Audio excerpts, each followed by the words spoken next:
I'd like to leave you with five areas to think about as you go back to your regular work. The first point is purpose.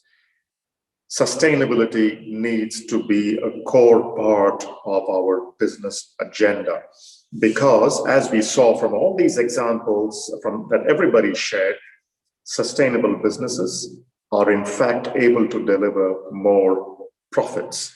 So you drive more shareholder value by designing your value chain to be more sustainable, and therefore integrate that into your purpose. First message. That brings me to my second message, and it's a message that Pauline started us off with, which is you have to build organizations that can embrace change, that can change fast the way they work, and can actually scale these changes really, really fast. So second message, culture. In our organizations, we need to build a culture to change really, really fast. Third message, it's an old message, but it bears repeating. All organizations need to take responsibility for the full value chain of their products.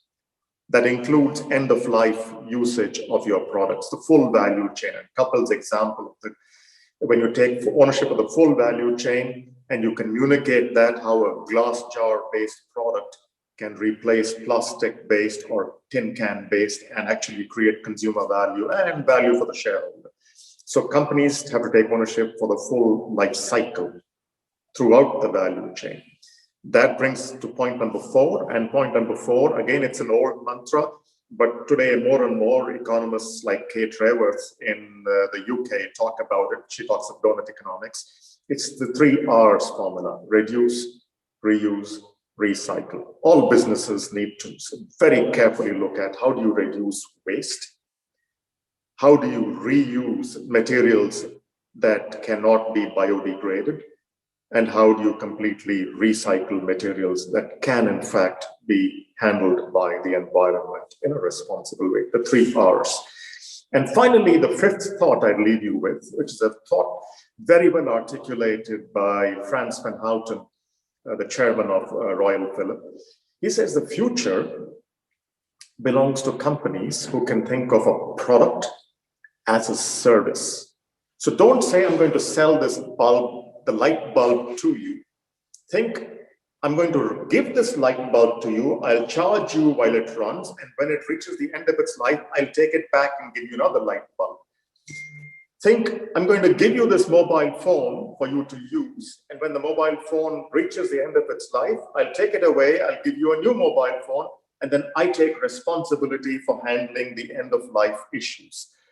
So this, as you move away from product as a product to product as a service, and we see examples in front of us. Uber is a great example of a product as a service, product migrating to a service. Airbnb, great example. There'll be more and more such breakthrough ideas that will come. And I believe that companies that embrace these 5 principles will be the new disruptors in this new economy to come. So just as in the last 20 years, it was the digital disruption that drove the growth of trillion-dollar companies like Amazon and Alphabet. In the next 20 years, I believe it'll be companies who embrace the sustainability agenda, these 5 and more principles that will create the new trillion-dollar economic opportunities of the future. So that's my very quick value add.